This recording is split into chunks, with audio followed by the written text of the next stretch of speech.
Hi, I'm Doug Fields from DownloadYouthMinistry.com, and I am so honored to spend a little bit of time talking youth ministry with you. Recently, one of my favorite parts of Download Youth Ministry has been seeing youth workers post photos of their training times where they're with their teams and they're either sitting around the computer or watching this training on a TV. And I love seeing leaders committed to learning. Almost every photo has pizza in it, by the way, so hopefully you're getting a little bit of pizza right now. But all good leaders are learners, and it's a beautiful thing when leaders drop their pride long enough to consider picking up some new ideas or lean into some training. So thank you for being that type of healthy leader. Let's consider that word health for just a minute. One of the truths we know about health is that health doesn't appear overnight. Health requires time. To use a running or sports metaphor, I'd say that building a healthy youth ministry is a lot like a marathon, more like a marathon than a sprint. A sprint is pretty easy.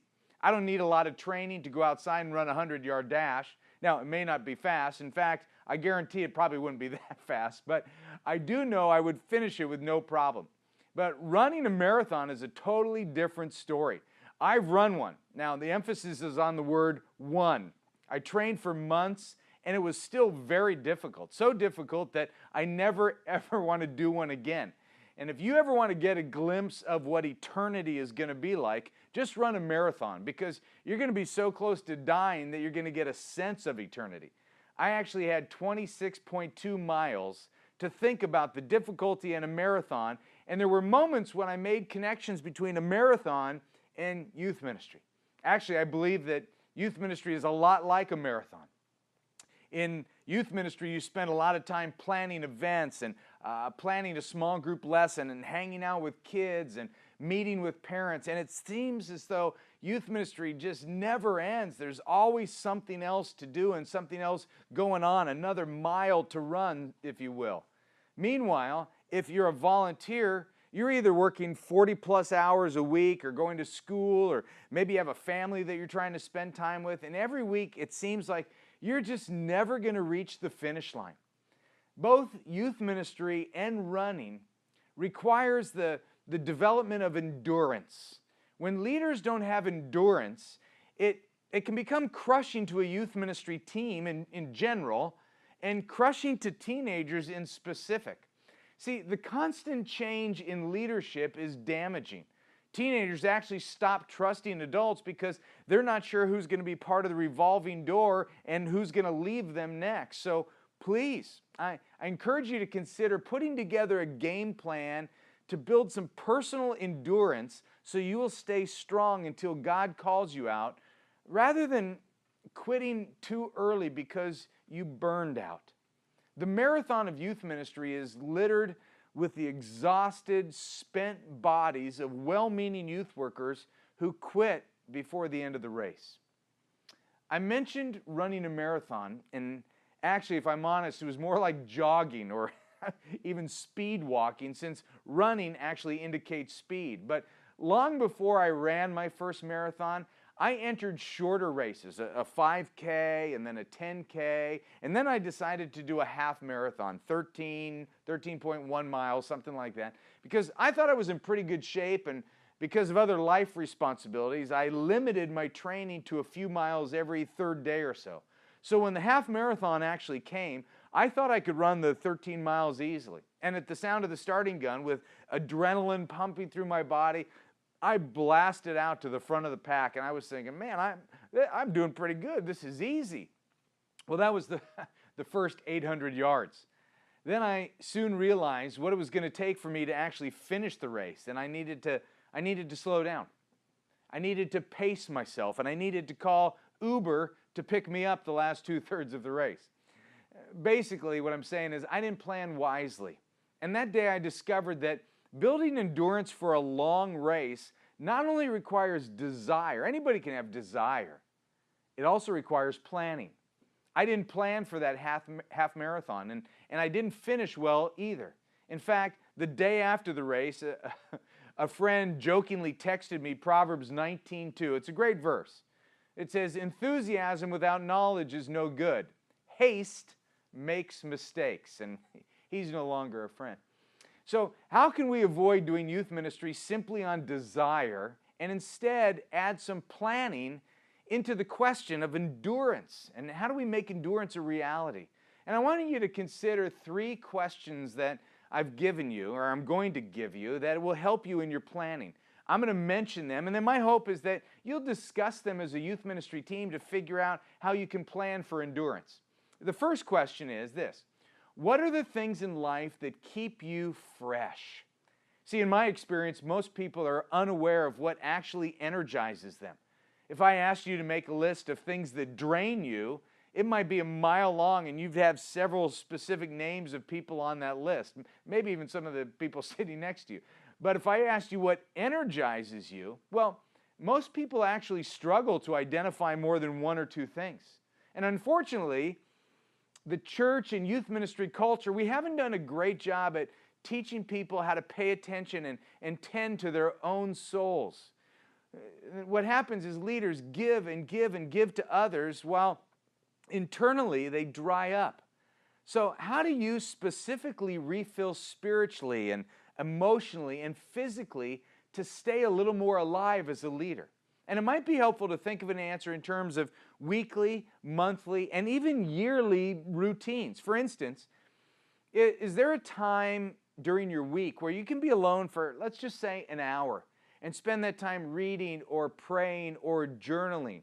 Or maybe for you, it's setting aside time to be out in nature or riding a bike or walking or going on a date with your spouse. That's weekly. On a monthly basis, is there one day where you can take it completely off? A day to do whatever you want to do without any external pressure. And I know this may seem impossible at the moment, but God has wired us to need rest and reflection and time off. What would it look like for you to put that date on a calendar that is completely free one time a month? And then on a yearly basis, what is a retreat or a conference or a vacation that you can go on that will breathe life into your soul? Maybe it's a weekend trip, or maybe it's a conference where you hear speakers talk about topics that interest and inspire you. And I want to encourage you, don't feel guilty about making times for these things in your life. This is a way of keeping burnout at a distance. So what are the things that are in your life that keep you fresh? That's the first question. The second question is this: what things do you love to do within your own youth ministry? As you plan out your year, I want to encourage you to ensure yourself that you're doing some of the things that you really like to do, and then you avoid some other things that drain you. For example, for me, all-nighters, lock-ins, overnighters, whatever you want to call them, I actually call them nights from hell. You know, the ones at church where everybody stays all night long. Personally, at my age, these are just the worst. And I actually learned this early on in my youth ministry career, that overnighters, they don't just wear me out the next day, they actually wear me out for the next week. And I don't even like teenagers afterwards. So if one of my volunteers now wants to organize an overnighter, more power to them, but I won't be there. I'll be doing an all-nighter in my own bed. So what are the events that drain you? I mean, I'm talking about really drain you. And is there a way as a team that you can figure out how some people can avoid them? What are some events that you think, boy, that was incredible, I love that, that was life-giving, I love doing youth ministry, and then figure out how you can do those events as often as possible. That is one of the beauties of a team, that we've got to figure out how to support one another so others can take off an event every once in a while. The third question might be this: what specific students energize you and which ones drain you? Now, let's be honest.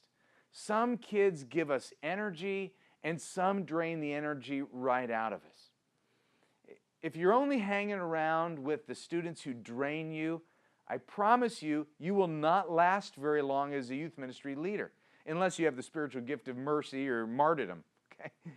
Now, this can get tricky because we all know we can't pick and choose whom we're to love and pay attention to.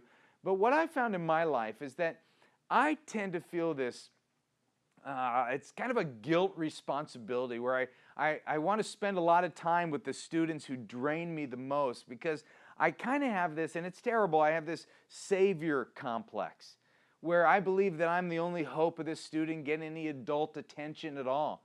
But I've had to learn, and my wife has helped me here, there's only one Savior, and I'm not Him.